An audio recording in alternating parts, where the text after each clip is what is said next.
ते म्हणजे हा जो सगळा लॉकडाऊन आहे, हा लॉकडाऊनची त्याचा सरकारचा एक्झिट प्लॅन काय. उद्या 15 दिवसांनी, 1 महिन्यानी, कधी जेव्हा कधी तुम्ही लॉकडाऊन काढणार तो तुम्हाला काढावाच लागतो. जोपर्यंत तुम्हाला त्याच्यावरची लस येत नाही, जोपर्यंत त्याच्यावरचं औषध येत नाही, तोपर्यंत तुम्ही काय लॉकडाऊन ठेवणार नाही.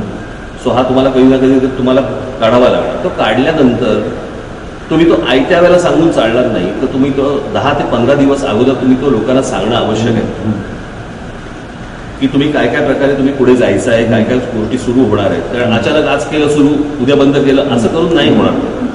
सो त्याचा एक एक्झिट प्लॅन हा मला असं वाटतं महाराष्ट्रासमोर सरकारने ठेवणं आवश्यक आहे आणि तो लवकरात लवकर त्यांनी ठेवावा. कशा प्रकारे पुढे जायचं आहे. कारण हे काही मी त्या दिवशी माझ्या एका इंटरव्ह्यूमध्ये मी सांगितलं की हे काय लॉकडाऊनची तारीख तुम्ही जाहीर केली म्हणजे संध्याकाळच्या फ्लाईटने काय करोना जाणार नाही पण, किंवा संध्याकाळच्या काही ट्रेनचं बुकिंग केले करोनाने आणि तो संध्याकाळी चालला म्हणून तुम्ही लॉकडाऊन काढला, असं काही ते होत नसतं. सो ती गोष्ट ती तुमची लस आणि औषध येईपर्यंत ही गोष्ट राहणार आहे. तुम्ही काय कायमस्वरूपी लॉकडाऊनमध्ये राहू नाही शकत. लोकांना आज नोकऱ्या आहेत, उद्योग आहेत, मुलांना शिक्षण आहे, अनेक गोष्टी आहेत. तर त्याचा एक्झिट प्लॅन हा सरकारने तातडीने द्यावा, ताबडतोब द्यावा, ही शेवटची मागणी मी सरकारकडे केली. ज्या पद्धतीने आपण बघतो की आदेश येतात, जसं नॉन एसेन्शियल आणि दारूची दुकानं होती, एका दिवशी सांगितलं होणार, दुसऱ्या दिवशी लगेच मागे घेतले. ह्याबाबत काही चर्चा झाली का? कारण अधिकाऱ्यांमध्ये समन्वय नाही आहे. मुख्य सचिव त्याच्याबद्दल अनेक, कारण मी एकटाच नव्हतो तिथे. विरोधी पक्ष नेते देवेंद्रजी फडणवीस होते, विधान परिषदेचे विरोधी पक्ष नेते होते, इतर सगळे नेते होते तिथे, त्या भागातनं सगळेजण बोलत होते. सो प्रत्येकाने या सूचना मांडल्या, शेतकऱ्यांच्या बाबतीतल्याही सूचना मांडल्या, कर्जाच्या परतफेडीच्या संदर्भातल्या सूचना मांडलेल्या गेल्या. सो अनेक गोष्टींच्या सूचना तिथे मांडल्या गेलेल्या आहेत आणि त्याच्यावरती सरकार लवकरात लवकर उत्तर देईल ही अपेक्षा. आरोग्य व्यवस्थेवर ताण करतो. एक व्हिडिओ समोर आला आहे की सायांचा मृतदेहांबरोबर रुग्णांना राहावं लागतं. महापालिकेच्या आरोग्य विषय आता त्यांच्याकडे मांडला आहे. मला असं वाटतं सरकार मुख्यमंत्री म्हणून किंवा उपमुख्यमंत्री किंवा आरोग्य मंत्री त्याच्यावरती उत्तर देतील. आता काही त्याची काही अशी काही प्रश्नोत्तर सांगणं होती, आमच्या सूचना होती, तर तोही विषय मला देवेंद्र फडणवीसजींनी मांडला आणि त्याचं उत्तर सरकार एकूणच सर्वांच्या कामगिरीबद्दल आपल्याकडे पहिल्यापासूनच या सगळ्या गोष्टींचा मॅच झालेला आहे, कळलं का? आणि ही जी गोष्ट आपल्या अंगावरती आलेली आहे, मला तुम्हाला निश्चित सांगावं असं वाटलं की मी हे अनेकदा माझ्या भाषणांमधनं या गोष्टींची सूचना दिल्या होत्या की इथे ताळमेळच नाही आहे कुठच्या गोष्टींचा. आज जर समजा तुम्ही KEM सारखं जर समजा एक मोठं हॉस्पिटल बघितलं तर तिथे मुंबई आणि महाराष्ट्रातले रुग्ण तुम्हाला कमी मिळतात, जिकडे इतर प्रांतातले जास्त तुम्हाला रुग्ण तिकडे सापडतात. तर आता अशा सगळ्या परिस्थितीमध्ये अनेक जी सरकारी आपली हॉस्पिटल्स आहेत तिथे बाहेरच्या राज्यांमधली लोक येतात आणि मग आपली जी महाराष्ट्रामधली लोक आहेत ती खाजगी हॉस्पिटल्समध्ये जातात किंवा खाजगी दवाखान्यांमध्ये जातात.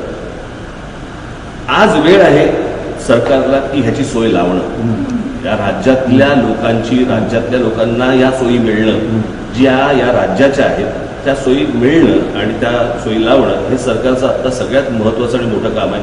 ती गोष्ट सरकारने गांभीर्याने घ्यावी. त्या सोयीच्या सूचना किती तुम्हाला टेन्शन वाटतं? कारण जर 16,000 रुग्ण असले तर 10,000 हे मुंबईतच रुग्ण आहेत.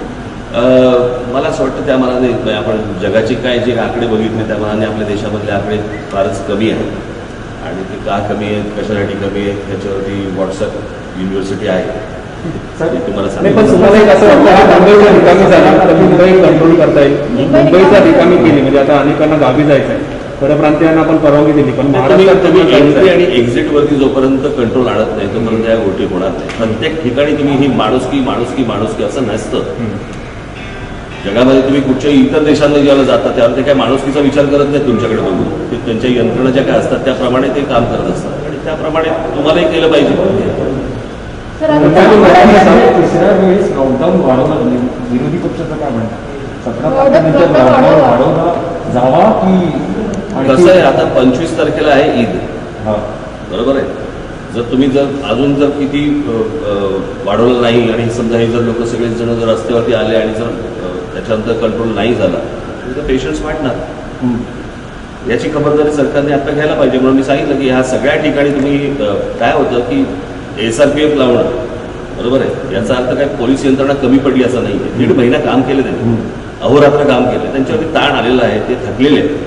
सो अशा वेळेला दुसरी एक टीम तुम्ही तिथे लावणं आवश्यक आहे, गरजेचं आहे. आणि ती भीती जर नष्ट झाली तर मग तुमच्या हातात काही राहणार नाही. ते सरकारने नाही करत राहिलं तरी काही उपयोग. सरकारने सगळेच कामं जे आहेत ते पोलिसांवर सोपवले आहेत. म्हणजे अगदी मजुरांची नोंदणी करण्याचं काम सुद्धा पोलिसांवर सोपवलेलं आहे. इथे यंत्रे आता आपले हितेंद्र ठाकूर यांनी फार चांगली सूचना केली त्याच्यामध्ये, आणि त्यांनी असं सांगितलं की जे आपण काय म्हणतो लोकप्रतिनिधी आहेत, या लोकप्रतिनिधींचा म्हणजे अगदी खालपासून वरपर्यंत यांचा सहभाग करून घेणं तुम्ही खूप आवश्यक आहे, आणि ते खरंच आवश्यक आहे.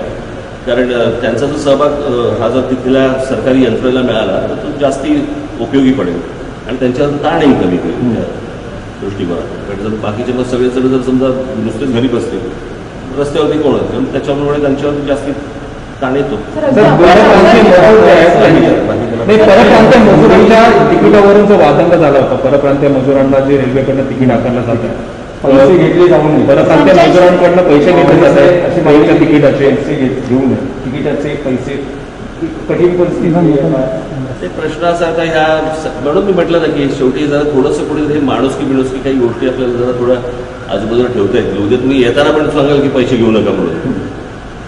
महाराष्ट्रातल्या लोकांना जाऊ द्यावं, महाराष्ट्रातल्या विविध भागातले जो मुंबईत अडकले त्यांना जाऊ द्यावं का, काय वाटतं तुम्हाला मुंबईवरचा ताण कमी करण्यासाठी? ते मुंबई नाही, प्रश्न असा आहे की ह्याच्यावरचा ताण कमी करण्यासाठी नाही आहे. आता तुम्हाला तुमच्या घराची आठवण आली म्हणून तुम्ही जाताय, पुन्हा परत रोजगारासाठी तुम्ही परत महाराष्ट्रामध्येच येणार आहात. मी माझ्या जुन्या अनेक काही भाषणांमध्ये मी सांगितलं होतं की अडचणीच्या काळामध्ये जेव्हा निघून जातील त्यावेळेला तुम्हाला कळेल मी काय म्हणतोय ते.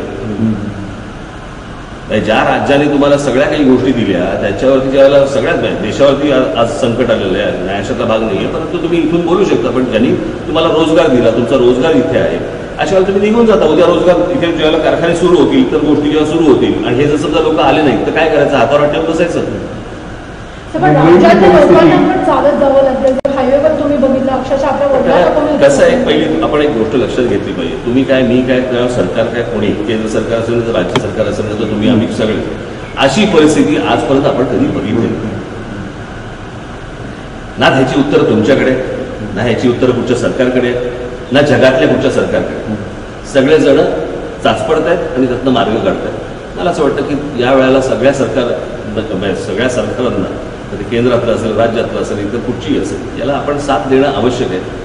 आणि त्याच्यासाठी म्हणून कुठच्याही प्रकारची आपण टीका करणं किंवा ज्याच्यातनं मॉरल डाऊन होईल, संपूर्ण जी सिस्टीम लागलेली आहे, जी सिस्टीम लागलेली आहे असं मॉरल कुठेतरी जाईल, खच्चीकरण होईल त्याचं, असं आपण आपल्याकडनं करू नये. आता त्याचा प्रयत्न प्रत्येकाने करा. आपण राज्यकर्त्यांची की काही जण म्हणतात की मुंबईची परिस्थिती आपल्याला सैन्य आणावं, जे काय असेल जे काय असेल. पण तुम्हाला हे वाटतंय का की सगळं प्रशासनाच्या हातात गेलं आहे आणि सरकारच्या असं वाटतंय? प्रशासन सरकार आता तुम्हाला जे सांगितलं त्याचप्रमाणे या सगळ्या गोष्टी अशी गोष्ट कधी बघितलेली नव्हती. आपला जन्म झाल्यापासून जेव्हापासून समज आला तेव्हापासून अशी गोष्ट कधी बघितली नाही. अशा प्रकारचे शांत रस्ते मला असं वाटतं मी ब्लॅक अँड व्हाईटच्या जुन्या चित्रपटांमध्येच फक्त मरीन ड्राईव्ह पाहिला होता, तर मी असे कधी रस्ते आपण पाहिले नव्हते. पण त्यातनं मार्ग विरोधी पक्ष म्हणून तुमचं काय मत आहे की सरकार ज्या पद्धतीने काम करत आहे, आता ज्या प्रकारे सरकार काम करत आहे, जेवढ्या गोष्टी सरकारकडे आहेत त्या प्रकारे जर समजा पाहिलं, काही त्रुटी असतील, न्यायाशाला भाग नाही, काही चुकाही झाली असेल, काही त्रुटी असेल, परंतु या त्रुटी दाखवणं आणि चुका दाखवणं ही काय त्याची वेळ